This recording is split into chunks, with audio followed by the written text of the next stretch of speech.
yang keempat Italia, dan yang kelima adalah Vatikan.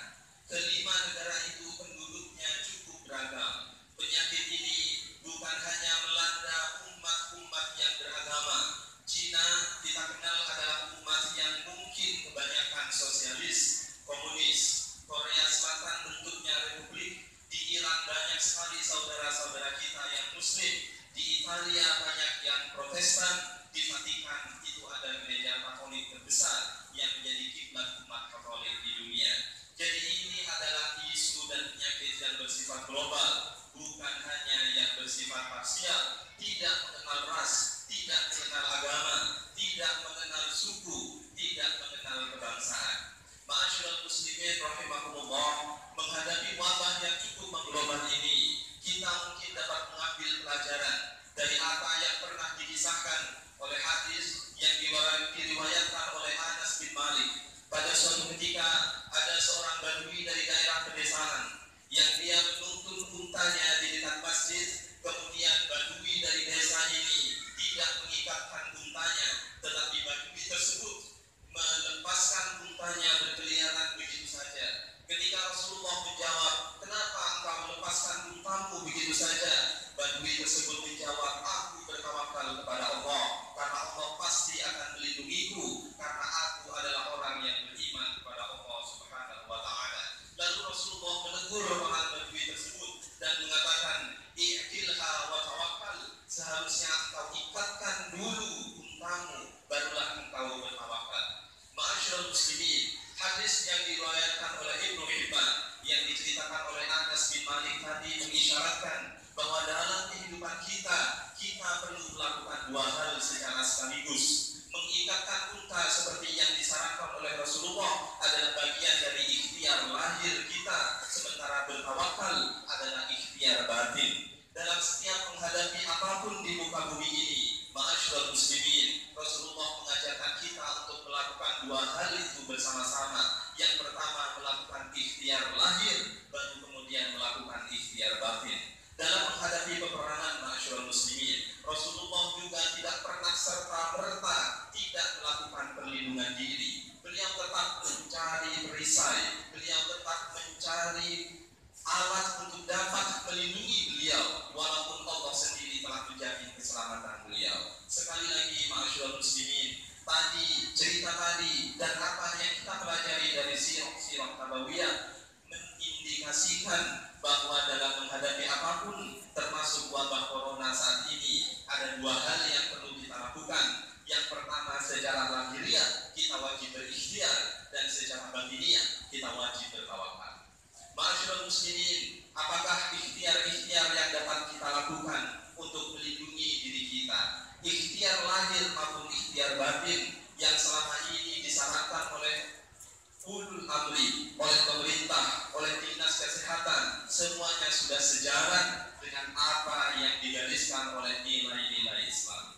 Ma'asyiral muslimin, wabah corona ini ternyata sudah mampu untuk memberikan pelajaran kepada kita untuk bermuhasabah, melakukan introspeksi bahwa apa yang kita yakini dari ajaran-ajaran Islam itu harus dipenuhi, harus dijalani 100%. Apa saja yang disarankan? Yang pertama, pemerintah, dinas kesehatan menyarankan agar kita rajin mencuci tangan dengan air yang mengalir, dengan sabun. Tidak ada air, tidak ada sabun, menggunakan hand sanitizer. Ma'asyiral muslimin, Islam yang begitu mulia telah mengajarkan satu konsep yang tidak jauh berbeda, bahkan mungkin lebih mulia dari konsep ini. Dalam Islam kita mengenal yang pertama konsep toharoh, yang kedua konsep nadhifah. Toharoh itu artinya bersuci, nadhifah itu artinya bersih. Toharoh dan nadhifah dalam ajaran Islam itu harus berjalan beriringan. Tidak boleh hanya toharoh saja, suci saja dari najis, tetapi harus nadhifah, harus bersih. Ma'asyiral muslimin, jangan-jangan selama ini kita mari berintrospeksi, jangan-jangan kita lebih memperhatikan aspek toharoh. Kita yakin bahwa itu suci, tetapi higienitasnya, kesehatannya, apakah itu bersih dan layak atau tidak, jangan-jangan kurang kita perhatikan. Untuk toharoh dalam Islam kita dianjurkan untuk menjaga wudu dengan air yang mengalir. Allah Subhanahu wa taala berfirman, "Innallaha yuhibbut tawwabina wa yuhibbul mutatahhirin." Allah mencintai orang-orang yang bertaubat, di dalam hatinya bersih, mengakui kesalahan-kesalahannya, dan juga mencintai orang-orang yang bertoharoh, yang suci dari najis dan suci dari hadas. Suci dari najis, suci dari hadas dengan menggunakan alat yang paling populer adalah dengan menggunakan air yang mengalir. Insya Allah apabila kita selalu menjaga wudhu kita, apabila kita terkena hadis kecil, apalagi hadas besar, kita akan terus-menerus untuk berupaya agar toharoh. Tetapi ma'asyiral muslimin, mungkin Allah ingin memberi peringatan kepada kita bahwa toharoh itu tidak cukup.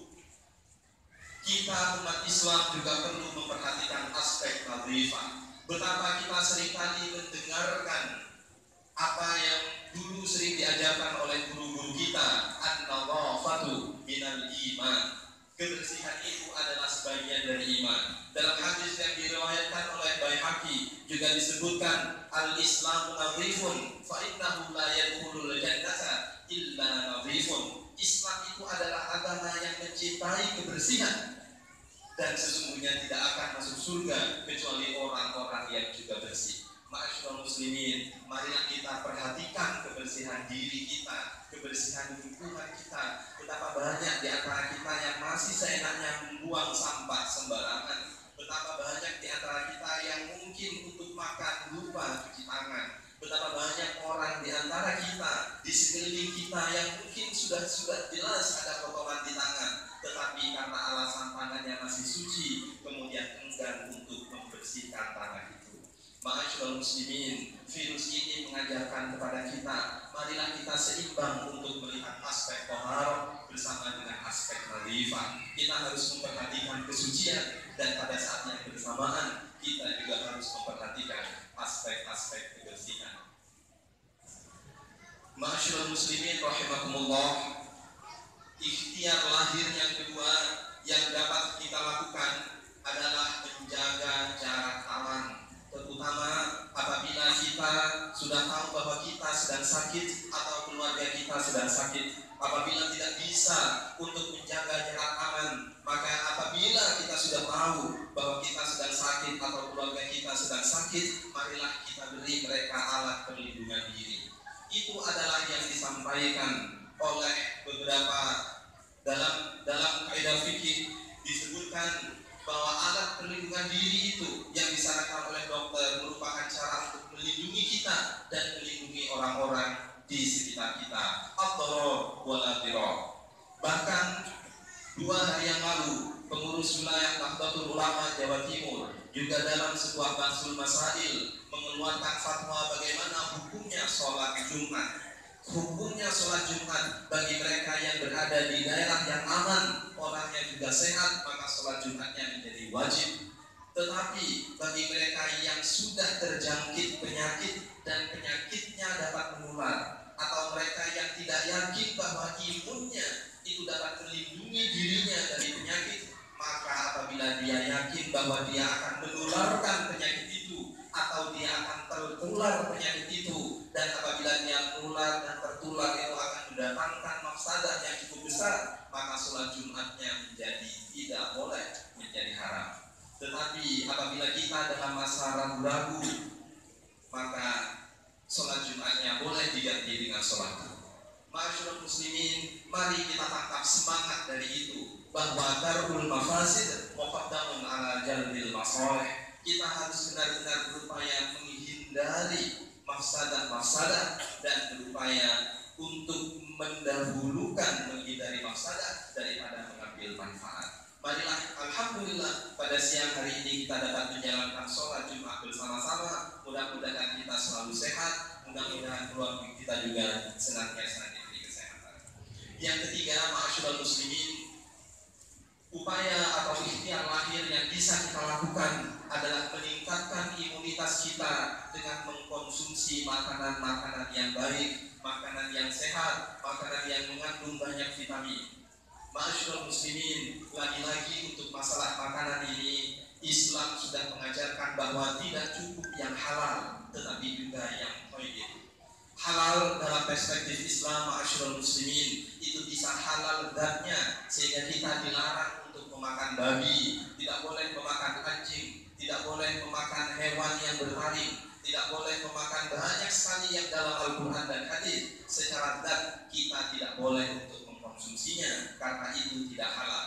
Halal yang kedua adalah halal cara memperolehnya. Mungkin kita makan ayam, mungkin kita makan daging yang dihalalkan oleh ajaran agama, mungkin kita makan tahu dan tempe, tetapi kita kurang berhati-hati, jangan-jangan cara memperolehnya dari cara-cara yang tidak baik, sehingga halal zatnya harus diimbangi dengan halal cara memperolehnya. Yang ketiga, apabila itu adalah daging dan makhluk hidup, maka harus halal pula cara penyembelihannya. Selain juga halal bagaimana memperolehnya dan halal zatnya, apabila itu adalah hewan makhluk hidup, maka harus halal cara penyembelihannya, halal penyimpanannya, halal distribusinya, dan halal seluruhnya. Ma'asyiral muslimin, Islam mengajarkan kita untuk mengkonsumsi makanan bukan hanya makanan yang halal, tetapi juga makanan yang thayyib. Yang thayyib itu menurut para ulama parameternya ada dua. Yang pertama harus mengandung gizi yang baik, yang kedua harus jumlahnya proporsional. Gizi yang baik artinya makanan itu tidak hanya bisa untuk menghilangkan rasa lapar kita, tapi bisa menambah energi kita. Dia memiliki karbohidrat, memiliki vitamin, memiliki mineral, memiliki protein dan seluruhnya, agar makanan itu benar-benar thayyib. Makanan thayyib yang kedua haruslah proporsional, tidak berlebihan, karena sepertiga muatan perut kita adalah makanan, sepertiganya minuman, dan sepertiga lainnya adalah udara. Ma'asyiral muslimin, jangan-jangan karena kita terlalu fokus pada yang halal sampai kita melupakan bagaimana kandungan gizi di dalam makanan-makanan kita. Ma'asyiral muslimin, virus corona ini benar-benar telah mengajarkan kita untuk bisa memahami dan mempraktekkan ajaran Islam secara seimbang.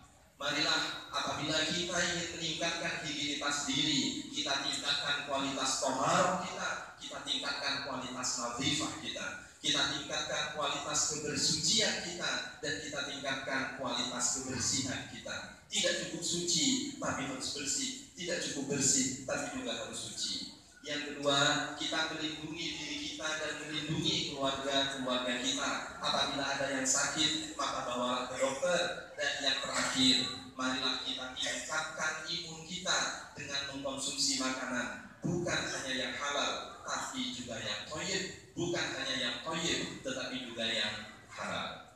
Ma'asyiral muslimin, di akhir apa yang disampaikan tadi oleh Rasulullah, setelah kita melakukan upaya-upaya lahir, kita yakin bahwa segala penyakit itu berasal dari Allah. Maka apabila upaya-upaya lahir itu sudah kita lakukan, maka yang paling utama kemudian adalah melakukan upaya-upaya batiniyah. Para ulama menganjurkan kita untuk memperbanyak membaca sholawat. Setidaknya kita membaca sholawat tibil dulu. Allahumma salli ala Sayyidina Muhammad wa ala Sayyidina Muhammad tibil qulubi wa bawaiha wa afiyatil abdani wa shifaiha wa nuril abasari wa dhiyaiha wa ala alihi wa sahbihi wa baraka wa sallam. Atau kita membaca sholawat yang lebih pendek, Allahumma salli ala Sayyidina Muhammad wa ala ali Sayyidina Muhammad bi'adadi kulli da'in wa dawa'in. Artinya para ulama, Rasulullah juga mengajarkan kita di setiap upaya yang sudah kita lakukan, maka ujungnya kita perlu untuk bertawakal kepada Allah. Kita meningkatkan ketakwaan kita kepada Allah, karena yang membuat mati bukan virus corona, yang membuat mati adalah Allah Subhanahu wa ta'ala. Tetapi Allah membuat mati, tentu ada perantaranya. Marilah kita upayakan agar kita bisa melindungi diri kita sendiri, kemudian kita bisa melindungi orang-orang di sekitar kita, dan pada akhirnya kepada Allah lah kita berserah diri. Ma'asyiral muslimin, di akhir khutbah ini saya ingin menyampaikan bahwa apa yang kita alami saat ini tentu memiliki hikmah yang cukup besar. walaupun kita yakin itu adalah wabah dan kita perlu untuk menangkalnya secara maksimal, marilah kita tidak lupa untuk menangkap hikmah di balik itu semua. Karena sebagaimana apa yang disampaikan oleh Allah di dalam Al-Quran, wa asa takrahu syai'an wa huwa khairul lakum wa asa tuhibbu syai'an wa huwa syarrul lakum. Bisa saja apa yang tidak kita sukai, yang tidak kita kehendaki, seperti penyakit ini, ternyata memberikan kebaikan-kebaikan kepada kita. Banyak sekali kebaikan. Setidaknya kita dapat berinteraksi lebih intens dengan saudara-saudara kita di rumah. Mungkin kita lupa bahwa jasa guru begitu besar, mendidik anak begitu penting dan begitu sulit, sehingga saat sekolah libur, anak-anak di rumah, kita kemudian bisa memberikan perhatian yang cukup besar pada anak-anak. Mungkin kita sudah cukup terlena dengan handphone, dengan gadget, dengan segala perangkat teknologi. Corona ini mengajarkan kepada kita, mari kita gunakan itu untuk belajar jarak jauh. Kita kemudian diperingatkan sekali lagi untuk melakukan ikhtiar-ikhtiar yang tadi. Kemudian kita juga diperingatkan agar secara utuh melaksanakan seluruh perintah Allah.